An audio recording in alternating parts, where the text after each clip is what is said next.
Nangunguna sa 8-point agenda ng administrasyon ni Pangulong Ferdinand R. Marcos Jr.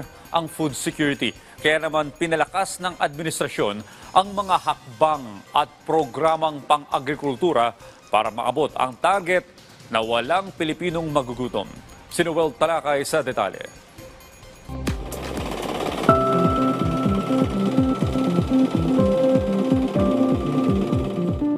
Ngayong taon, pinalakas ni Pangulong Ferdinand Marcos Jr.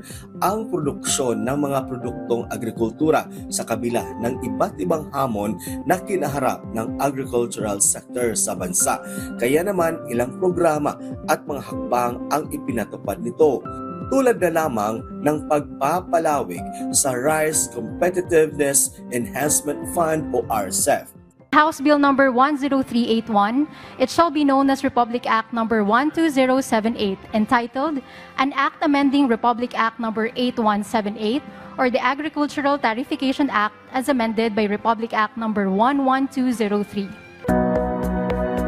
Bago matapos ang taong ito, nilagdaan ni Pangulong Ferdinand Marcos Jr.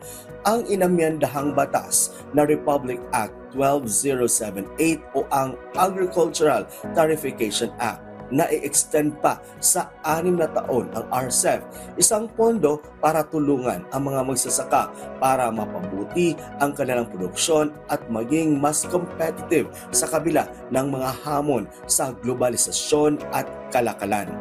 Binigyan din ni Pangulong Ferdinand Marcos Jr. na ang mababawas sa post-harvest loss ng palay ay pwedeng pakinabangan ng halos 3.4 million Filipinos. Sa ilalim ng RCEF Mechanization Program, namahagi ang Pangulo ng makinarya pang-agrikultura na nagkakahalaga ng 19 million pesos, kung saan nasa 10 mga farmers cooperatives at association ng Nueva Ecija ang nakatanggap nito. Iba't ibang production and post-harvest machinery na nagkakahalaga ng 15.5 million pesos ang naipamahagi sa 9 na farmers cooperatives at association sa lalawigan ng Antique. Bukod dito, sinagot din ng Pangulo ang mga utang sa lupa at namahagi rin ito ng lupa sa mga magsasaka para mas lumaki ang kita at mas marami pa ang kanilang mga ani na mga agricultural produce. Katunayan nitong Nobyembre na mahagi ang Pangulo ng mahigit 2,900 certificates of condonation with release of mortgage at 34 na Certificate of Land Ownership Award para sa mahigit 2,000 mga magsasaka sa Pampanga. Ayon sa Pangulo, nasa 206.38 million pesos ang naisalba ng pamahalaan mula sa utang ng mga agrarian reform beneficiaries. Isa rin sa mga naging hamon upang magkaroon ng marami at magandang ani ang mga magsasaka ay ang El Nino at mga bagyo. Kaya naman namahagi ang Pangulo ng tig 10,000 piso sa ilalim ng Presidential Assistance to Farmers, Fisherfolk and Families o PAF. Katunayan nitong buwan ng Disyembre, namahagi ng PAF ang Pangulo sa Albay at Camarines Sur kung saan aabot ito ng 100 million pesos na halaga at nasa 10,000 magsasaka at mangingisda ang nakinabang nito. At itong Setyembre lang, inilunsad ni Pangulong Ferdinand Marcos Jr. ang Agri-Puhunan Program.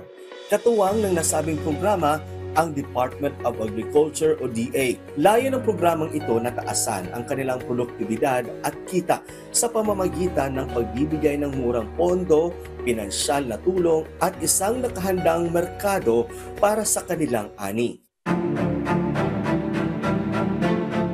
Para sa dry cropping season sa taong 2024 hanggang 2025, pupondohan nito ang 50,000 hektarya na lupa ng mga magsasaka at kooperatiba, magsisimula sa mga nakatayong kooperatiba sa ilalim ng pambansang pamahalaan ng irigasyon, sa mga sistemang irigasyon ng ilog ng Upper Pampanga, Magat River, Integrated Irrigation System at mga sistema ng NIA na nagserbisyo sa Cordillera Administrative Region o CAR. Ang Administrasyong Marcos Jr. ay magpapatuloy na gumawa ng mga hakbang at programa na ikabubuti para sa mga magsasaka ng bansa upang magkaroon ng magandang ani at makasabay sa mga hamon, globalisasyon at kalakalan.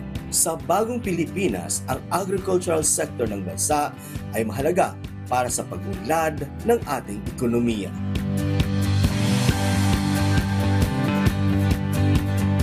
Ako si Noel Talakay at ito ang Highlights 2024 para sa Bagong Pilipinas.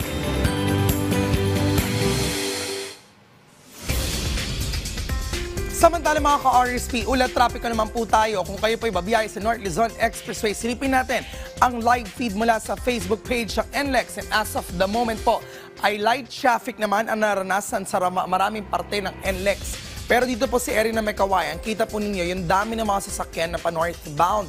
Ito po ay marami mga kabayan natin papunta ng norte to enjoy the long weekend hanggang January 1. Simula po yan, kung nakapag-leave po ngayon today, at simula Saturday, Sunday hanggang Wednesday po yan, ay pwede niyo po enjoy yung mga vacation. In other parts of NLEX po dyan sa area ng Balintawak Toll Plaza sa northbound, approximately nasa 5 to 7 vehicles po in queue sa may mismong rightmost lane. O ito po yung mga RFID installation lanes. No? The rest po, siguraduhin na sapat ang balanse ng iyong RFID para iwas sa bala sa inyong pagmamaneho. Ganun din po dyan sa may Mindanao Toll Plaza at dyan sa Bukawi Toll Plaza. Siguraduhin po natin, syempre, na kung dadaan tayo sa mga toll plaza sa Valenzuela City, hindi po lalagpas dapat sa 30 kilometers per hour ang takbo ng ating mga sasakyan. Kung dadaan po kayo sa mga toll plaza dahil nakataas po mga barriers yan para iwas violation.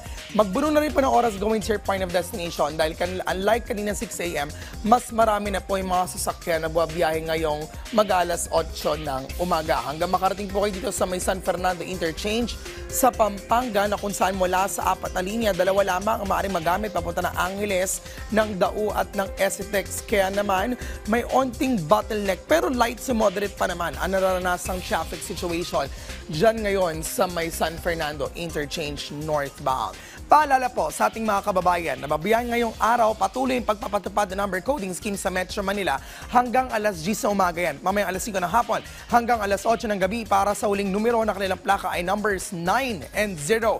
Pero sa Makati, Las Piñas at Baguio City, all day po ang pagpapatupad niyan from 7 a.m. to 7 p.m. May onti pagsikip na rin po dyan sa may area ng Cubao, papunta ng papunta ng Santolan flyover southbound lane. At para po sa ating mga kababayan na babiyahin ngayong araw, maaari po silipin ang mga social media accounts sa MMDA ng NLEX at ang Traffic Bureau ng inyong LGU. At kung may emergency man, pero wag naman po sana, ay maaari po kayong tumawag sa mga hotline na nakikita niyo po ngayon sa inyong mga screen.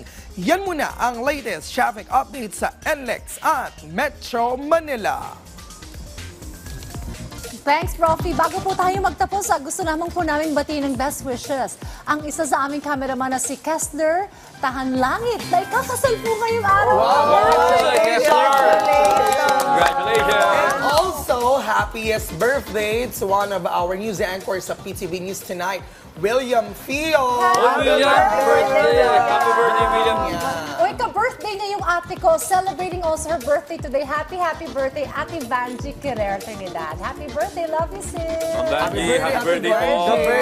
Ka-birthday na nila yung one of my friends na si Kim Darlene Reyes. Happy Ang dami birthday. Dami nag-birthday. Si Noel din, malapit na mag-birthday. January. Hindi. Bukas. Next year. Basta Next next year. Siyempre, natin tayo po yung January. May mas malapit. Dayan Querer. Abangan natin yan.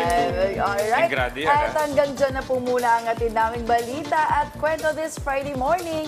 See you all next week, mga ka-RSP. Pero syempre, patuloy nilang din pong suportahan ang weekend program ng PTV.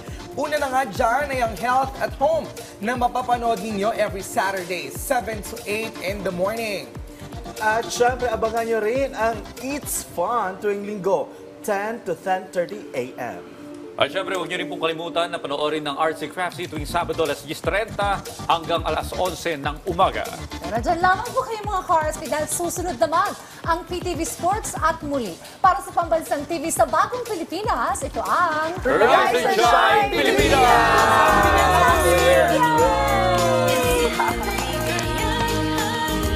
Diba nga?